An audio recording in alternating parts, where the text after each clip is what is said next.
Students पेश आने वाली प्रॉब्लम्स में जो हमारा चैप्टर नंबर 7 है उसमें थोड़ी सी कह लें आपको यहाँ पे अपनी जो मेमोरी है उसको तेज़ करना पड़ेगा, क्योंकि इस इन प्रॉब्लम्स को हल करने के लिए मैं आपको ज़्यादा गहराई में लेके नहीं जाना चाहता। मैं आपको थोड़ा थोड़ा कंसेप्ट दूंगा। मेन जो आपके पास एल ऑफ टी का फंक्शन होता है, मतलब कि लैपलास की ट्रांसफॉर्मेशन होती है, वो होती है स्टूडेंट्स इंटीग्रेशन ऑफ ई की पावर माइनस ए टी, और जो भी आपके यहाँ पे ब्रैकेट्स के अंदर लिखा हो वो उसके साथ मल्टीप्लाई होकर इंटीग्रेट करवाता है। ठीक है, वो काफ़ी लंबा प्रोसीजर है, उसमें से मैं आपको गुजारना नहीं था चाहता, इस वजह से मैंने आपके लिए इजी बनाने के लिए आपको ये याद करवाना ज़रूरी समझा। देखो ये बहुत इजी है, आपको सबका जुगाड़ बताऊंगा। ठीक है, देखो ये जो फर्स्ट है ना, इसको याद करने की ज़रूरत ही नहीं है, ऑटोमेटिकली ये टी की मदद से याद होगा। देखो यहाँ पे लिखा हुआ है लैपलास ट्रांसफॉर्मेशन ऑफ टी की पावर एन, एन की ऊपर आ जाएगी एक्सक्लेमेशन ओवर एन की लिमिट ही होता है ना, ये लिमिट होती है एन की लिमिट ओवर एस की पावर एन प्लस वन। मतलब कि अगर टी की पावर ज़ीरो हम कर दें तो क्या हो जाएगा, टी की पावर ज़ीरो वन होता है ना, वन आ जाएगा ना।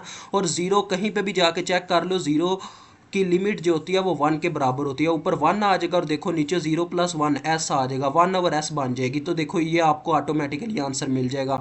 एक फार्मूला याद करो, दो लिमिट्स ऑटोमेटिकली याद, ये ए वाली भी और बी वाली भी। ठीक है, तो इतना याद रख लो बस, एल टी की power N is equal to N की लिमिट ओवर एस की पावर एन प्लस वन, ये आपके काफ़ी काम आएगा।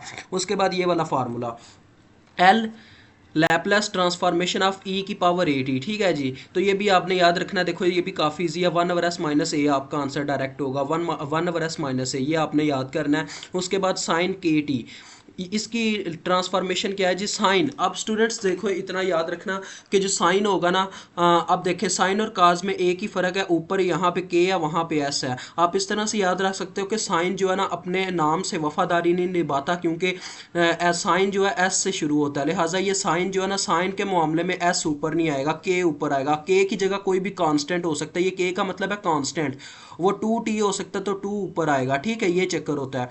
तो लिहाजा साइन टू टी हुआ तो ऊपर टू आएगा और एस स्केयर प्लस फोर आ जाएगा, क्योंकि टू का स्केयर फोर होता है। यहाँ पे क्या होगा जी, जब टू टी आएगा तो ऊपर एस आएगा, S over S square plus four, ये होगा, ये कास का चक्कर होगा। देखो एक याद करोगे दूसरा ऑटोमेटिकली याद होगा। इसी तरह से मैं कहता हूँ एक याद करोगे चारों के चारों नीचे वाले याद हो जाएंगे। वो कैसे जी, देखो बस नीचे एक ही चीज़ का फ़र्क आ रहा है, माइनस का साइन, बाकी वही कहानी है साइन और कास की।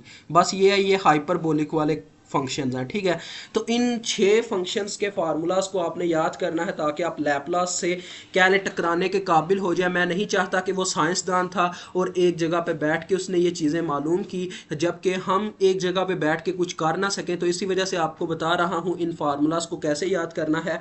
देखो फार्मूला मैंने काफ़ी ईजी करके बता दिया कि पहला फार्मूला याद कर लो कि L into time is equal to n limit over S की पावर एन प्लस वन। अगर ज़ीरो करोगे तो एल की एल इंटू वन आ जाएगा, जो कि इसका फार्मूला बना देगा। ठीक है, और आगे टाइम की कोई भी लिमिट हो सकती है, वो आपकी अपनी मर्जी है, जो आएगा आपके क्वेश्चन में।